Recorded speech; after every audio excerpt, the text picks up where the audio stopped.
The Boat Hook by Sheila Hodgson, with Michael Williams as M.R. James, Brett Usher as Masterman, and David King as Professor Anders. The Boat Hook. I have an affection for the Scandinavian countries. There is a particularly fine cathedral in Trondheim which I discovered in the spring of 1904. The Norwegian guide informed me that the original Archbishop of Trondheim had been English and responsible for the spiritual welfare of the Shetland Islands. Well, I see no reason to doubt it. Oh, I beg your pardon. We were talking about Scandinavia. Yes. Norway and Trondheim. And the boat. The boat. Oh, dear me. I shall really have to leave you to make up your own mind about the boat in Trondheim Cathedral. Magnificent, yes, I agree. It's a remarkable building. Yeah, I should date it around 1200, though. Whether any of the original stonework remains... Oh, do look at that vaulted arch. Just a moment. It's curious. We left a door open. No, it's coming from the roof. Oh, I devoutly hope that it is not a loose beam about to crash down on us. I should object to being discovered dead in a foreign church. Difficult to see in the shadows. Only up there, hanging from the crossbar, it's a model boat, isn't it? Good heavens, how very odd. What a beautiful piece of carving. You can get a clear view from this angle. Yes, I fancy those chains are making the noise as it swings backwards and forwards. Must be in a cross draft. I don't remember that from my last visit. Now, why should anyone hang a wooden boat? Excuse me, please. Good morning. Good morning, sir. You are speaking English. I'm also speaking English, so we understand each other, yes? I don't think we need a guide, thank you. Excuse me. I am sorry, but I hear you asking, what a boat? Yes, indeed. Can you tell us? Of course. The fishermen hang these in church to ask for protection, a blessing on their sail. You understand me? Yeah. They ask the holy saints to keep them safe across the water. I see. Interesting. Are they always so elaborate? No. That one is important. That is the anitra. Yeah, they paint the name of the boat on the side. I can't quite make it out. Oh, dear, why have I left my glasses back at the hotel? Can you read it? Oh, it is just about. Anitra. Yes, Anitra. It's no good. Unfortunately, I'm short-sighted. All this will give me is a crick in the neck. If I may introduce myself. My name is Sørensen, Lars Sørensen. How do you do, sir? I'm Dr. James, and this is my friend George Masterman of the Masterman Press. It is my pleasure, Mr. Sørensen. You have a holiday? Part holiday, part business. Dr. James is well known for his ghost stories. They are being translated into Norwegian, and we are here to finalize the contract. Oh, a translation. Good, but who translates? I do translations from the English myself. Indeed. Who will be making this translation? You probably know the man. There can't be so many academics in Trondheim who specialize in English literature. This is a Professor Anders. Please? Professor Anders. Have you not met Professor Jørgen Anders? Something the matter. He's gone over there. He's sitting down in that pew. Oh, very awkward. I wonder what one ought to do. Perhaps a glass of water. Yes, though we can get a glass of water. If there's a cafe nearby, but it's a question of being able to explain. James, there's somebody coming. I really think we'd better leave it to them. Oh, Lord, now there's a clergyman looking out of the vestry. I suggest we go. As you wish. Oh, poor fellow, this is most unfortunate. Yes, perhaps it would be prudent to get out of the way. If the man is seriously unwell, as neither of us can speak the language... Oh, dear. There is very little we can profitably do. Come on. Later in the day, we noticed an ambulance drawn up outside the cathedral. I cannot say I made any immediate connection then. Indeed, I thought no more of Mr. Lars Sørensen until a year later, as I sat in my study in Cambridge, awaiting the arrival of the distinguished professor and translator, Jørgen Anders. He's late. Oh, there's plenty of time. We're not due in the lecture hall till 7:30. Tell me, do you remember that strange person we met in Trondheim Cathedral? The old gentleman who practically choked when I mentioned Anders? Professional jealousy. Yeah. My dear James, we both know that hell hath no fury like an academic passed over in favour of somebody else. Where is the man? Excuse me, sir. Yes, Mrs. Craddock? This parcel has just come, sir. It's addressed to Professor Jørgen Anders. Bless my soul. What in heaven's name? It's dripping wet. Oh, dear. Has the postman gone? Wasn't brought by the postman, sir. I found it on the doorstep. Is it raining? No, Dr. James. What a revolting sudden mess. We cannot possibly give that to Professor Anders. I imagine some clumsy boy dropped it in a puddle. Yes, even the ink is running. No, please, take it away, Mrs. Craddock. Where? Take it to the kitchen and get it dry. Near the boiler might do it. Though I shouldn't be surprised if this brown paper didn't start tearing. It can't be helped. Just do the best you can. And that, of course, is the man himself. No, Mrs. Craddock. Get the thing out of here. Yes, I'll answer Dr. the door.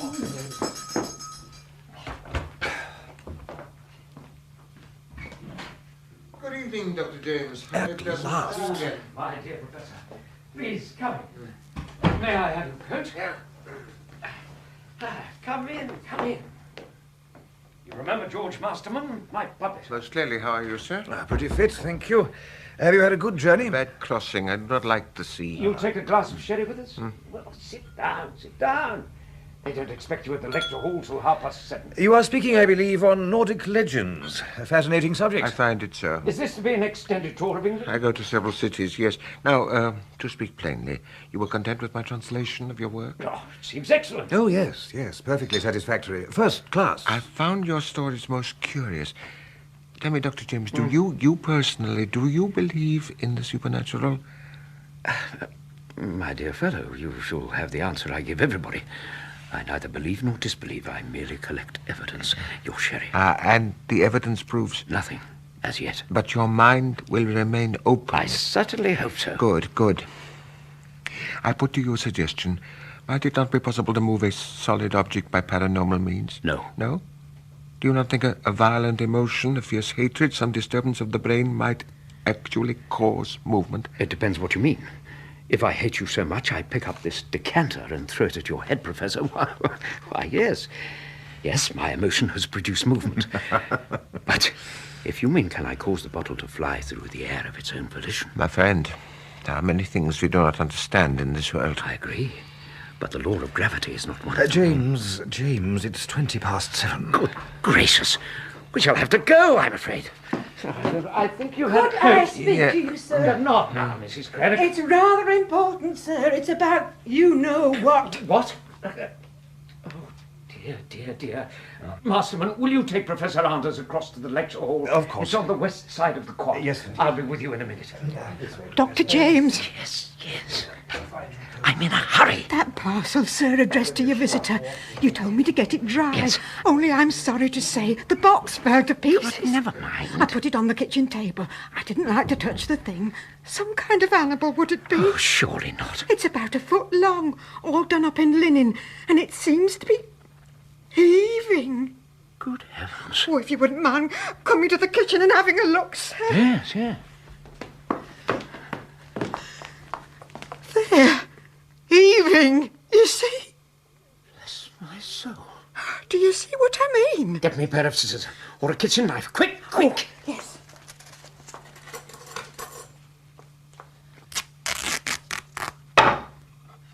What on earth? Oh, well, I never. All that fuss, and it's only a toy. A lovely little toy boat. This is quite extraordinary. Oh, fancy me being frightened by a kid's plaything. Has the foreign gentleman got children, then? I have no idea. No, Mrs. Craddock. This will be a model. Used, no doubt, to illustrate some point in his talk.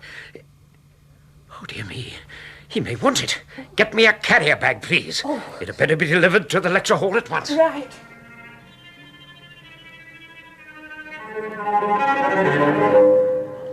Where the devil is James? I don't know. Still, we'd better get on. Yes. Gentlemen and visitors, we are honoured by the presence of Professor Jørgen Anders, Professor Anders comes to us from Norway and will speak on Nordic myths and legends, a subject which promises to be of great interest. He is an expert on Scandinavian mythology and has, I understand, recently published a Norwegian translation of the works of our own Dr. Montague James.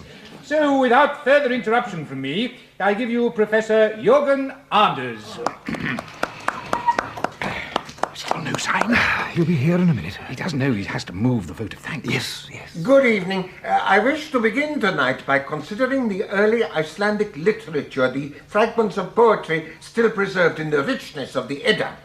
I talk of a time before Christianity had brought to the north the influence of the classical races.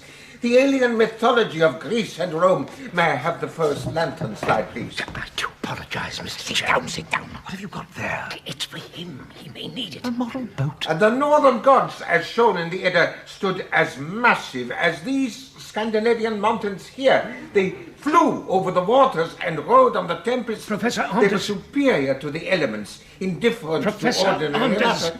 They commanded the whole force of the universe. Professor. Yes, what? This has come for you. What the devil is it? I don't know. Oh, get a cloth, somebody. It's quite all right, Professor. Has it got in your papers? So very sorry. Oh, let me.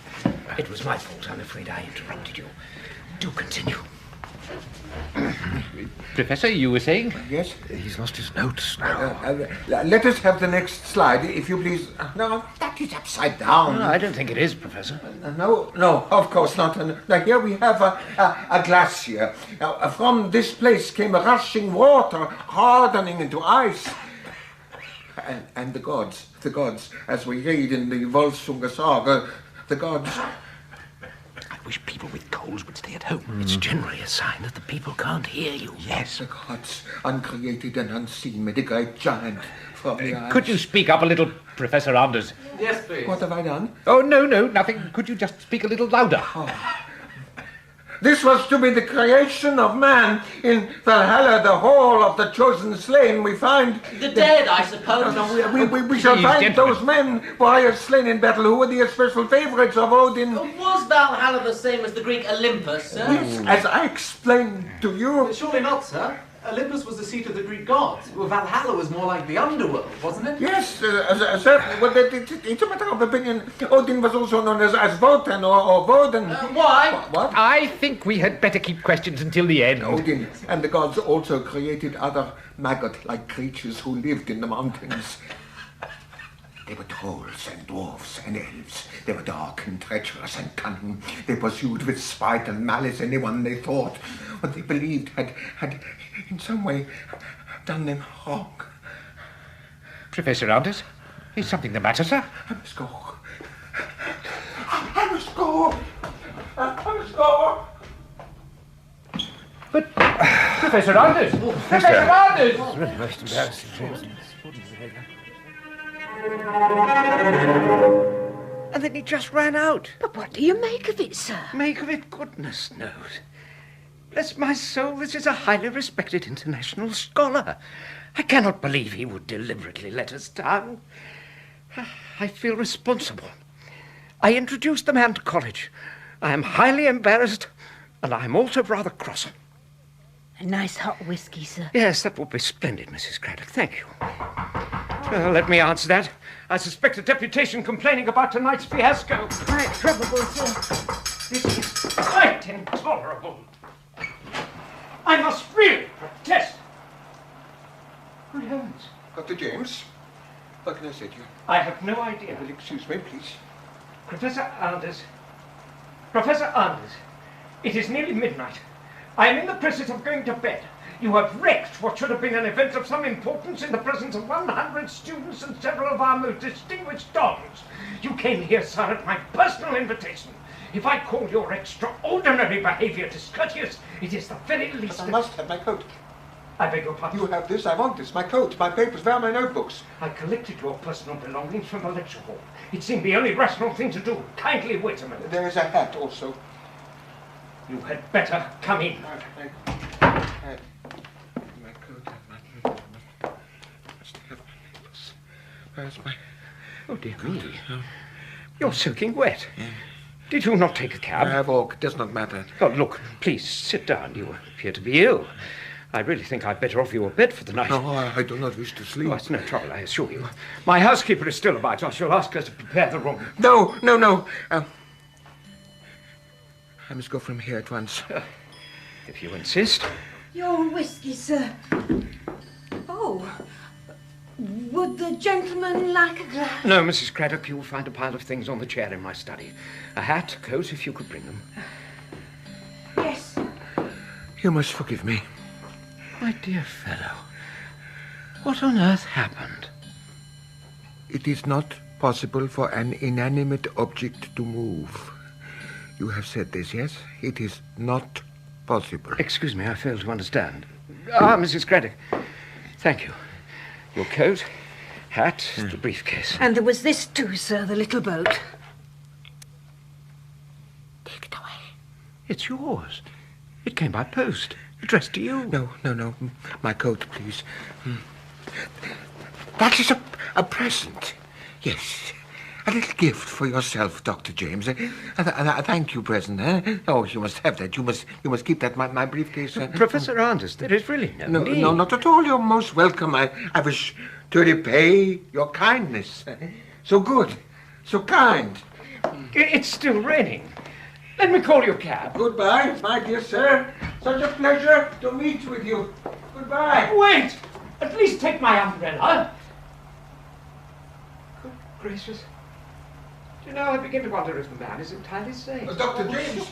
He's coming back. For God's sake, keep it high. What? What did you say? He's gone, sir. Gone. Then I could only suggest you lock up, Mrs. Craddock.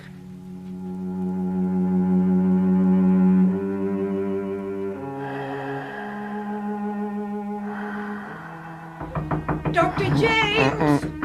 Dr. James! I don't want breakfast just yet, Mrs. Craddock. It's not breakfast, sir. You've got a visitor. What time is it? 8:30. It's a young lady, sir, and she says it's urgent. Nonsense. What's her name? Anders. I think she might be some relation of that foreign gentleman who called last night. Oh, dear. Put her in the drawing room and tell her to wait. She won't like that, sir. She can scarcely expect me to come downstairs in my dressing gown.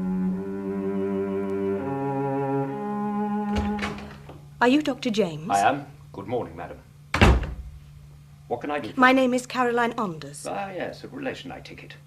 And you speak English. Good. What is the precise connection between you and Professor Anders? I'm his wife. His wife? Good heavens. I am his wife, Dr. James. And I speak English because I am English. I beg your pardon. How very stupid of me. But I had no idea the professor was married. Jürgen has been married twice. I'm his second wife. Dear me, are you indeed? May I offer you some coffee? This is not a social call, Dr. James, and I object to wasting time. Where is he? Forgive me? Where is my husband? Am I likely to know? Jürgen gave a lecture at your college last night. No. He didn't? I regret to tell you that his talk was cancelled for reasons which I prefer not to go into. I formed the impression he was unwell. My husband has excellent health. If you say so. It is 1,000 pities you were not at the lecture, Mrs. Anders. I had to visit my parents in Cambridge. I can't watch Jürgen all the time. With due respect, madam, neither can I. Are you sure he doesn't suffer from some nervous complaint? Certainly not. Why? What has he said to you? Very little. We have a very important lecture tour. We have to be in London by the 10th. Where did he spend the night? At some hotel, I imagine. No. I've been to the Royal Imperial. He checked in but never came back. He told the desk clerk he had an appointment with you at 6:30. That is correct. I saw him then. And again round about midnight. Mrs. Anders, you are naturally very concerned about this. I suggest we telephone the police. No. If he has disappeared... Don't be absurd. There is no need. No. No. I really think the police ought to be notified in case some accident... But it's your fault. You organised the whole event. You were responsible. When you saw Jürgen was ill, why didn't you send for me? Because I failed to realise anything was wrong until halfway through the proceedings. And as for calling you, quite frankly, I had no idea you existed. I am staying at the Royal Imperial. I shall make a note of the address. Thank you. And call me the moment you have any news. Of course, though why you assume it. Mrs. Anders? Mrs. Anders, what is it? Where did you get it? What? That object. I beg your pardon? Oh, that. The small boat. It was a present from your husband. I don't believe you. If you wish me to return it? No. Why should we care about a toy boat? You keep it. Keep it safe. It's nothing to do with us.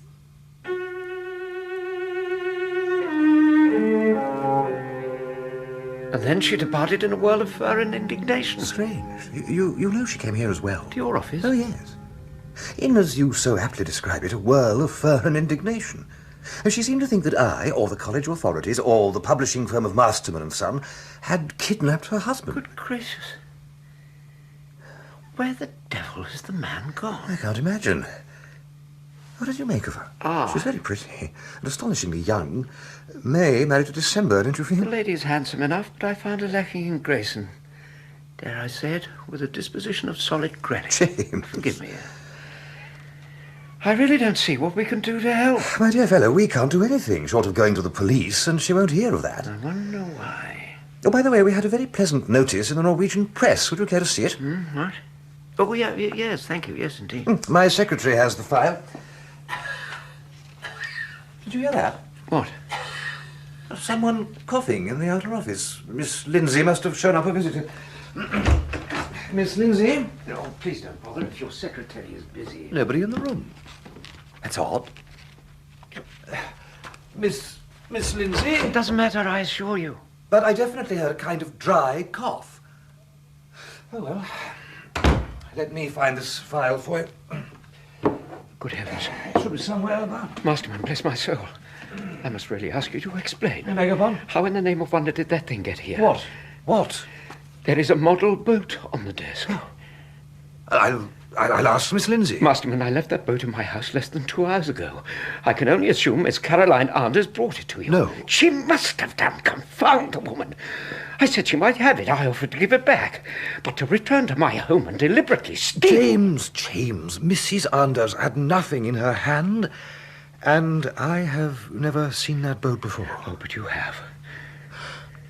Of course, the lecture hall. Earlier. Your study? Earlier. Well, I'm sorry, I'm afraid my memory... It was hanging in the cathedral at Trondheim. Surely not. Examine the carving, the shape of the prow, and a name carved on the side.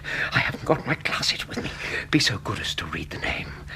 Anitra? Yes. I have the most horrid premonition. Anitra. Well, it must be a copy, a souvenir. It's come from some gift shop for the visitors. Oh, dear me. I do so hope you are right. Damn. Well, put your finger on it. A kind of electric tingling. But wood does not conduct electricity, does it? The whole frame is shivering. Vibration, perhaps? By all means, let us call it vibration. Let me understand you. This boat was in your house recently. 2 hours ago. I gave it to my housekeeper, who very sensibly desired to wash it on account of the dust. It feels dry enough now, and the shuddering has stopped. Dear God, can such things be?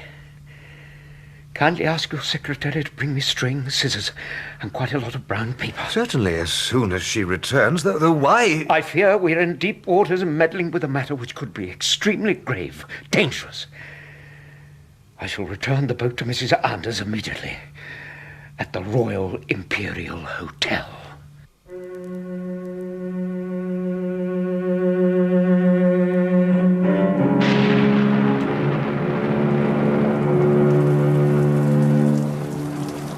Oh dear, this is quite appalling.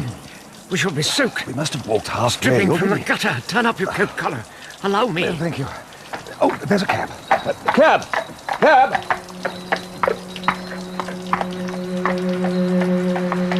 Well. What an extraordinary piece of luck. We shall both have caught a very nasty cold. James. As it is, my socks are decidedly wet. James, what have you done with the parcel? I had it under my arm. Where on earth? You put it down when we took shelter from the rain. You've left it in the doorway. Oh, no. That will not do at all. Cabby! Cabby! Oh, something wrong, sir? Yes, indeed. What the stupid... Please turn around and drive back. Oh, right you are, sir. Where to? The place where you picked us up. As long as you remember where that was, Governor. Because I'm loading my gun. Where was it? It was the doorway of a drapery store, next to Taylor's snuff and tobacco shop. Oh, you want to go back Hurry, now? man, hurry. It's not far. I must find it. Oh, dear me. Oh, dear. Dear. It didn't take long. All right, James? It isn't there. Good Lord. Are you certain? I mean, that's the same doorway, I'm positive. Yes, I put the packet up against the glass window. And the thing is gone. Stolen? Oh, come. Yes, much too strong a word. No doubt some passerby has picked it up. That is just possible, I suppose. Oh, my dear fellow, it hasn't walked away by itself. So, back to my office? Yes, where to, sir? The Royal Imperial Hotel at once. You really want to go there this time? If you please, as fast as possible. But, yes, James, sir. There's no point. Why bother? I have a certain dreadful unease. Until we find Professor Anders. Though if what I suspect is wrong, if what I fear is entirely mistaken, then there is no point in the journey at all, thank God. But water. He said it must be kept away from water. I think you must be catching a feverish cold.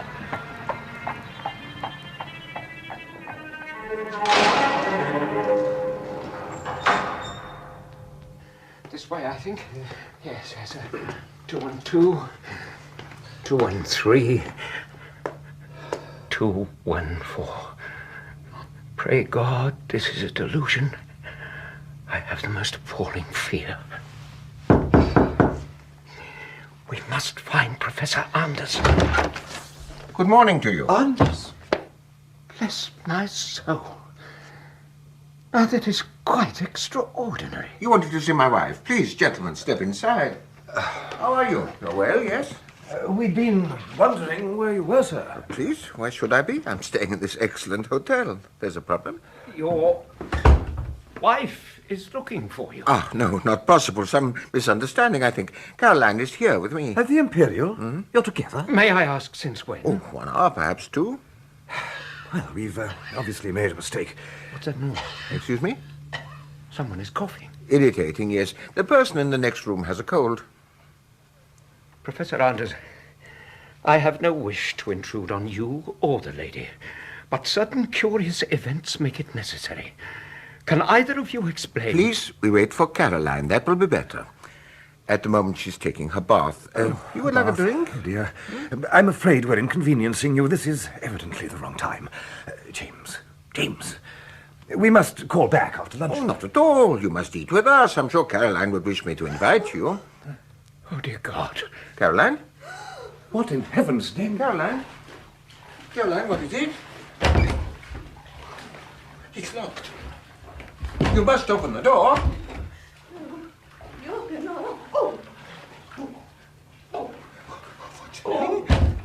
Why don't you help me? Shoulder to the top panel. Try to break the hinges. It's all right, Mrs. Anders. Your husband is coming. Please calm yourself.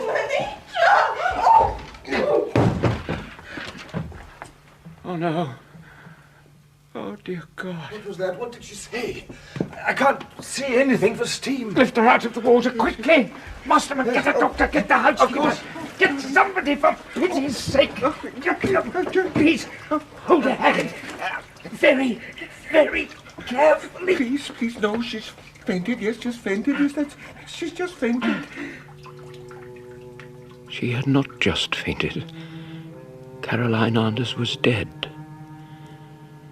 Particles of talcum dust drifted across the mirror, and in the reflection for one fleeting second, I thought I saw a boat rocking on top of the bath suds.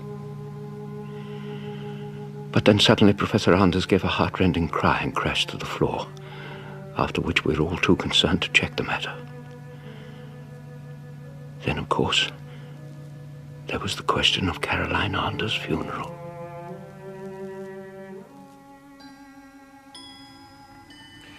Good morning, James. Oh, dear, for a coffee. Have you seen today's paper? Mrs. Anders is to be buried on Tuesday. Ah. Ghastly tragedy. Heart failure, I imagine, don't you? I imagine? What did I imagine? No, this is pointless speculation.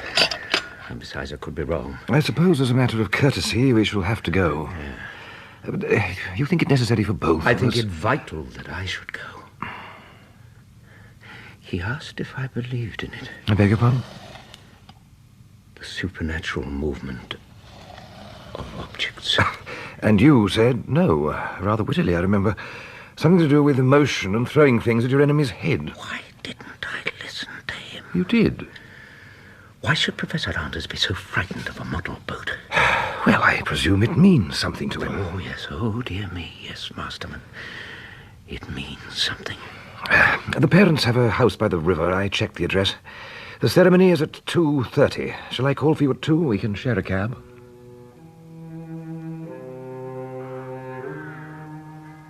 Earth to earth, ashes to ashes, dust to dust. Listen. Shh. Someone is coughing. It's cold out here in the churchyard. Can you see? Can you see him? Anders? Yes, he's over there. Not Anders. That other. What? I can't see anyone I know. Oh, dear me. But I so much hoped you could.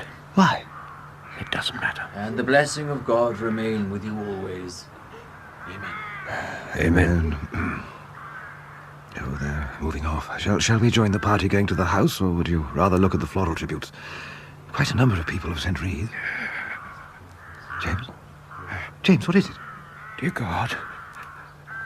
I'm not hallucinating. No. Neither is it a trick of the light. It is there, isn't it? Against the wall. Between the crosses of lilies and the brick. I don't know what you mean.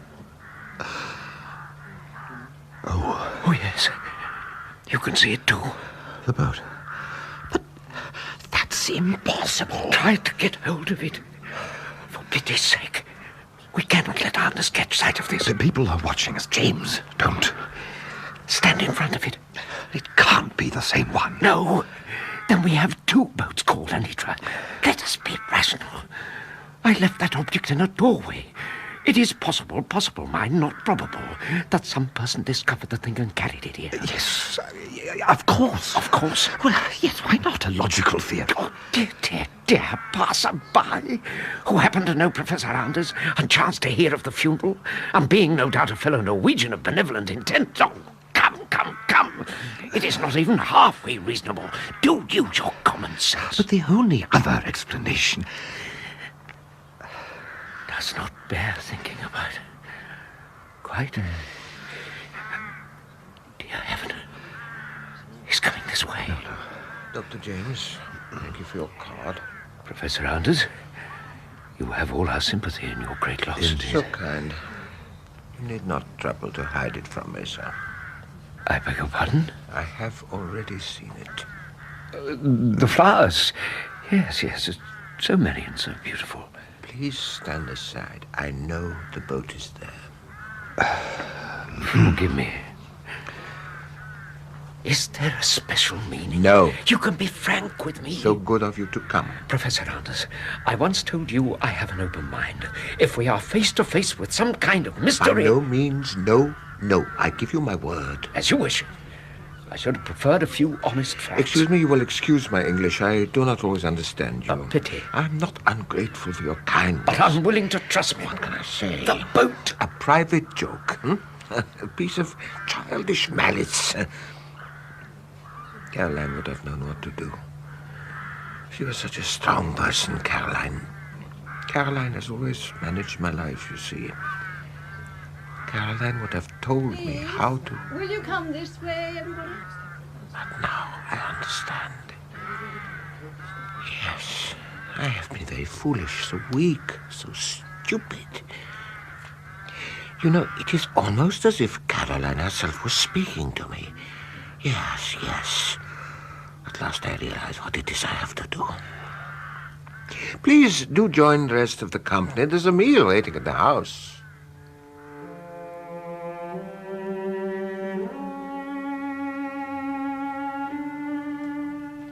Don't you think we should go now, James? Excuse me, are you Dr. James? Yes, indeed. I hope you've got a drink. Thank you. I'm Caroline's mother, Mrs. Vickers. How do you do? My friend George Masterman. Madam, I'm so sorry. Yes. She's gone, my lovely girl. I can't cry any more. That part of it is finished. Could I have a word with you in private? By all means. Please follow me. There's nobody in my husband's study. I only met your daughter once, Mrs. Vickers. She struck me as the most beautiful creature. How did he do it? I beg your pardon? Anders killed her, didn't he? Bless my soul. You're under some astounding misconception. Dear me. Of course, I quite understand in your present state of grief and shock. You were there at the time he murdered my darling child. Mrs. Vickers. Just tell me how it was done. Good heavens, you must rid yourself immediately of this extraordinary delusion. I assure you there is absolutely no reason to suspect him. No. His first wife died. So I believe a tragic coincidence. They said it was a boating accident. She was supposed to have drowned in a boating accident. I never wanted Caroline to marry the man. That's because he was rich and famous. My Caroline could have had her pick. She was wasted on that... Do you realize Jürgen Anders was old enough to be her father? Indeed, yes. I told her to forget the money all those vulgar jewels he kept buying for her. He was a foreigner. Why did she ever go to Norway? She had a good home here. Mrs. Vickers, I do sympathize. It must be hard to come to terms. I gave her everything. She was my little girl. And now she's dead. Murdered. Mrs. Vickers, what I have seen and what you have just told me confirms my impression that Professor Anders adored his wife. More, I am convinced he was totally dependent on her, and he's devastated by her loss. He talked to you, I suppose. Smooth, cunning lies. James, the cab is here. Cold, evil hypocrite. If you insist. But as for killing his wife, I really must protest. By the time she died, Professor Anders was in the room with me and George Masterman here, who will confirm the fact. Isn't that so? What? When the accident happened, we were all together. That's true, Mrs. Vickers. He never left us even for a moment. Besides, the bathroom door was locked. You won't help me. Madam, there is no way in which... Good gracious. Where's that smoke coming from? Yeah, I can smell burning. Is something on fire? The garden's full of smoke. Good Lord, it's getting into the house. The wind must be in our direction. I can see flames. There's somebody out there. My God!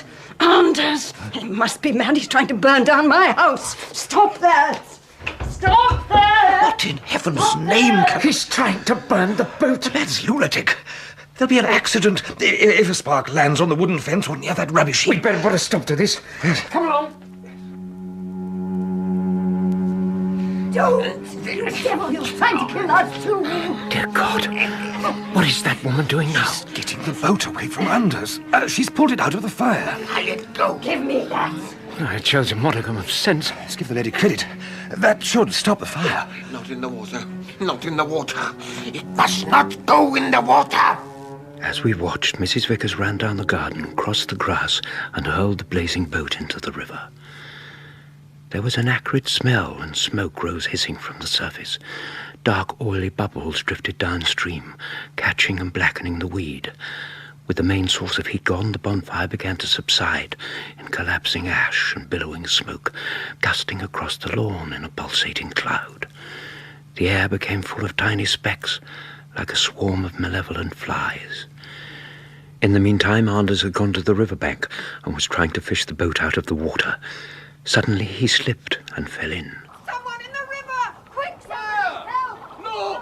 Let me help. Get a pole, a rope. Hurry! The current's sweeping him away. He's going to drown. Well, here's a rope, and they're launching a dinghy. I might be able to reach him from here, if you'll hang on to my waist to prevent me from falling into the water myself. Can you manage? Now take the rope. Professor Anders, hold on to this! He's missed it. Dear God! Help! Anders, don't struggle. Just stay afloat. They've got the dinghy out. Help! For heaven's sake, don't panic, man. There's no danger. You're going to be all right. The boat is coming. Yes, they'll have you out in a moment. Please, keep calm. The boat is coming for me. Anders! Anitra! Even as I watched, he flung up his arms and disappeared beneath the water. I cannot to this day understand it. For of course the dinghy was coming for him.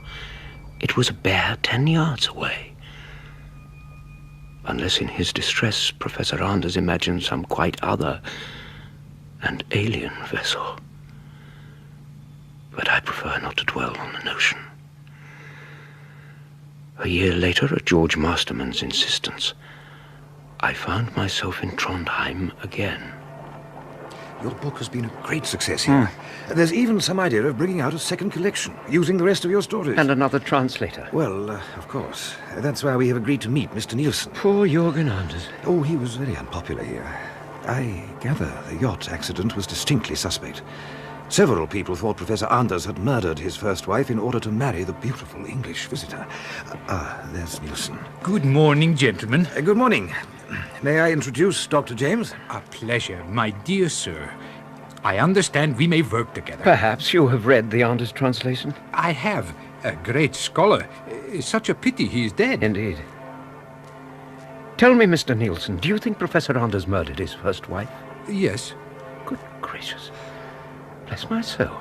You knew the lady? Anitra Anders. A little. She was very timid.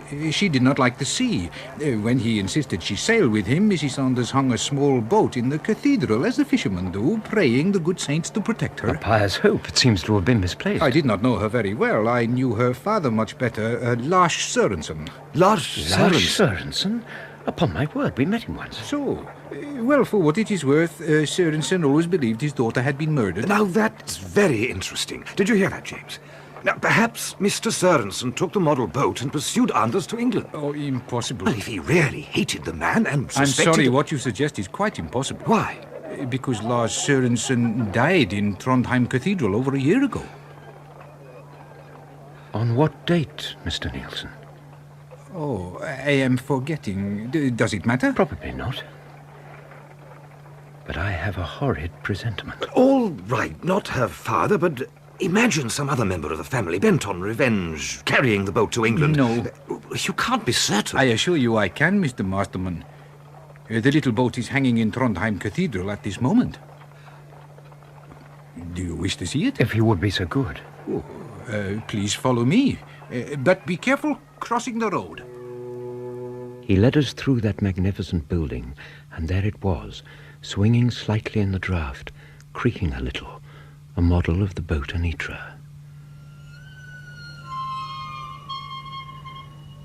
This time, thank goodness, I had not forgotten my glasses.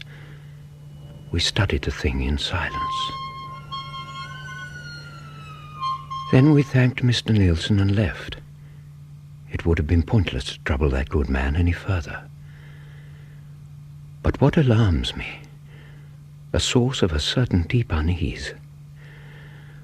Anders had asked me would it not be possible to move an object by paranormal means.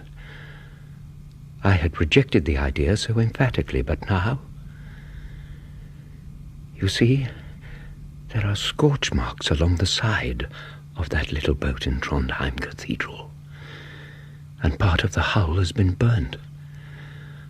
Upon my word, you could swear someone had tried to set fire to it.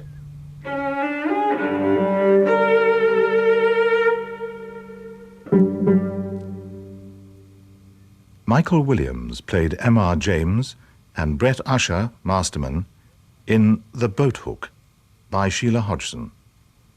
Sørensen, Peter Tuddenham, Mrs. Craddock, Joanna Wake, Professor Anders, David King, Caroline Anders, Cyril Jenkins, Nielsen and Chairman, Eric Allen, students, Neil Roberts and David Lerner. The director was Martin Jenkins.